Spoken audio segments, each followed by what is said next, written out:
What is up, my veggies? My name is VTR, and welcome back to another season review. And today we are reviewing Once Upon a Time. Well, not a season review. I guess this would be a series review because the show only had one season. Once Upon a Time in Wonderland, which is the Once Upon a Time spinoff. So I didn't know what to expect going into this episode, or into this series, because I actually, even though I've fully watched Once Upon a Time before, I had never fully watched its spinoff because I knew about it for a bit, but then I don't think I learned about it till after the show wrapped up, and then I learned about it. I was like, oh, I need to watch that eventually, and then never did. And having been doing my recent rewatch of Once Upon a Time, I was like, well, now is the perfect time to review this show. I decided to so I put it on. I watched it over a couple days, and oh my goodness, I have a lot to say. I'm gonna give the general overall thoughts just for people who was like, oh, I just want to know what you think and everything and stuff like that. Overall, it was all right. I'm not gonna try to compare it to the main show that much because it does take a similar structure, but also feels enough self-contained. We don't have to worry about tying it into the rest of the show until season 4. We'll talk about that in my season 4 review.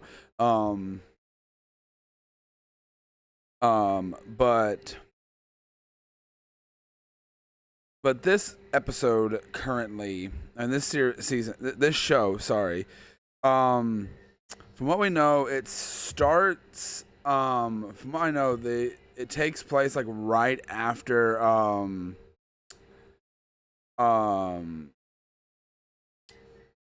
Rumple lets the Wraith out in the main series. That's where it starts. So we run into this guy who's been in Storybrooke, and he has a connection with Alice and Alice in Wonderland, and everything. And this is kind of a very odd adaptation of Alice in Wonderland. It definitely does try to tell like the Alice in Wonderland story to an extent. I don't know much about like the story of Alice in Wonderland, like besides like the Disney version. That's really all I know about it. But like so I don't know if like they wrote themselves into a corner at one because they want to do this Alice in Wonderland spinoff, and there's some things that like they've already done tackling Wonderland in the main series, like the Mad Hatter and the Queen of Hearts and stuff like that. So when they introduced the Red Queen in this show, I was like, wait, the Red Queen is that something they made up for this that they already used? They Cora, the Red Queen, the Queen of Hearts and everything. And I don't necessarily know if that's what they did. I don't think that's what they did. Like I don't know. I don't know if like the Red Queen is something in Alice in Wonderland lore that I just don't know about. And I just like I just needed to mention that because it just felt like, yeah, that needs to be mentioned. Because like I said, I'm just not sure. With that being said, though, the characters they introduce here. Actually, I want to go with the CGI first. It's hit or miss, like especially for Once Upon a Time. Like there's parts where it looks a lot worse than it did in the main show, and there's times where some of it looks better. Like the White Rabbit in this show is freaking looks great every time he's on screen. I think he is a really good looking character. I think the CGI looks pretty good. I feel like he blends in with the human characters well enough. And he's in the show a lot, so they definitely like a lot of the budget probably went to him. I ain't gonna lie.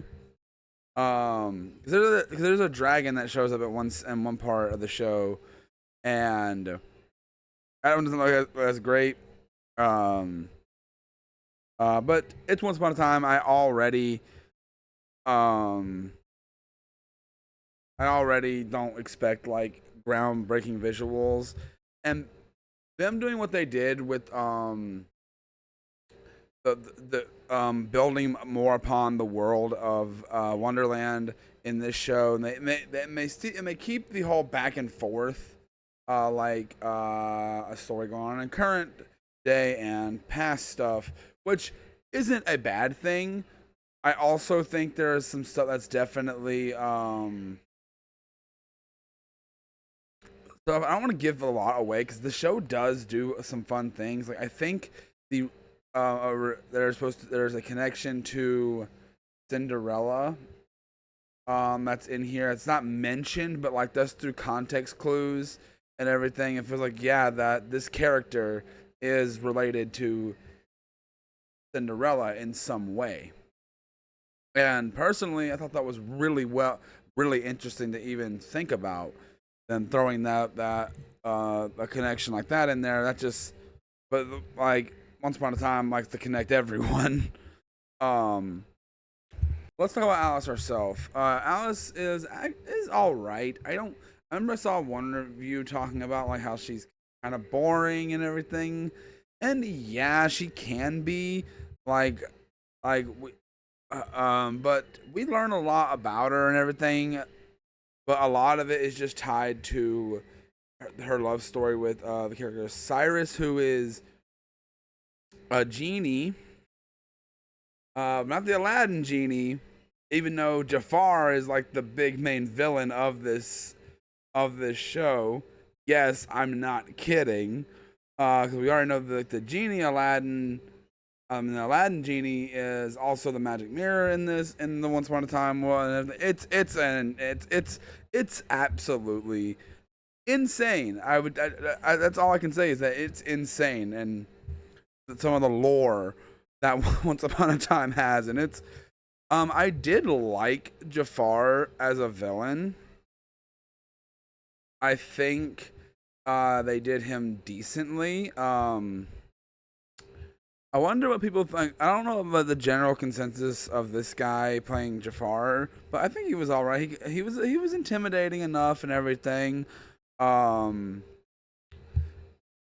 Probably a better Jafar than the one from the live action Disney movie. Um, I say that as someone that actually liked that movie and didn't mind Jafar's portrayal. Um, but okay, we gotta talk about the Will, which is pretty much the main character of this show besides Alice, but it's mostly focused on. He's pretty much like the main thing, the main character, at least for the most part. I'd say maybe him and Alice share enough screen time. They're both the main characters. I don't know, but it turns out this dude is also one of um Robin Hood's one of his merry men, and even like Robin Hood even has a cameo in this show, which is cool to see because Robin Hood is starting to become a character I really like with the main show as a um but when they eventually do tie, because like one thing I'm wondering is like when this show takes place and everything, I'm like, wait, so this is Wonderland. When are we gonna see like the Red Queen or whatever? Not the Red Queen, the Queen of Hearts and everything, show up? Um, and we do. The Cora, I guess I'm gonna give that away. Cora does show up, and I like it's not that big of a deal, but it is Cora being Cora, and it is cool to see her character again, knowing that she is dead in the main series. It was cool seeing her character because I don't know if there's any more flashbacks to Cora in the show at the point I'm at. Um, but overall, I did really enjoy um her part in the show, even though she's barely in it. Um, The character Cyrus was a genie. The whole genie stuff is kind of the whole thing of the show. The whole like, what the villains are after and everything. Like Jafar wants all three of these genies because with them he can bend the rules, the laws of magic, and everything. And like, why did I was thinking, why did never Rumpelstiltskin ever think of anything like that, or Regina, or because like I don't know why I don't know why any of them never thought about it. There is an odd thing about just the way the show wraps up. Um, Actually, no, it's not. It's I don't know. The last few episodes was kind of just like, okay, we're wrapping things up here, and I'm glad they did do like a. I don't know if they intended a second season at all, but it does have a nice bow on this story. Now let's talk about the Red Queen for a bit. The Red Queen is a character I didn't really care for at first, but as the show went on, I actually really started to enjoy the character. Um, there's a lot about her I don't want to give away because like only reason I want to I'm more comfortable spoiling the main show than I am because like I hadn't seen like all of the other stuff is like my first viewing isn't my first viewing with the other show. This was my first viewing, so I don't really feel I don't really want to spoil the whole show for those of you that haven't seen it. But I'd recommend it if you're a Once Upon a Time fan. It is weak. It's not terrible or anything, but it's definitely weak compared to the main show. But it also is better than, and this is going to be a little tease for my season 4 review. It's better than the first half of season 4. That's all I got to say about that. You'll get more of that. I'm gonna go ahead and give this series. I'm gonna give it a solid 3 out of 5. I enjoyed it for the most part. I think it was pretty good and enjoyable, and had some fun moments, and had some good drama and good character growth and everything. And we took enough time to get to know these characters and everything. And that's something that we definitely needed with this show. I wanted to make sure the show actually, like, like, like even with it being 13 episodes, I feel like we spent enough time with the characters. We got to know them well. We got to know what their likes or dislikes, everything that's important about them, and what their journey is. And I think they did a pretty decent job at that. But that's really all I got to say about the show. Do you think it's good? Have you seen it? Do you think it's a good show? If you haven't, I recommend checking it out. If you're a Once Upon a Time fan, I never saw it. Saw it. My mind is blanked. I've never seen it before, but this is my first viewing. I guess that's where I was going with that. But my review for season 4, I'm actually gonna record right after this. Won't be going up around the same time this video goes up, but I'm gonna go ahead and record it. But I hope you guys did enjoy, and I'll see each and every one of you guys in the next one. Bye.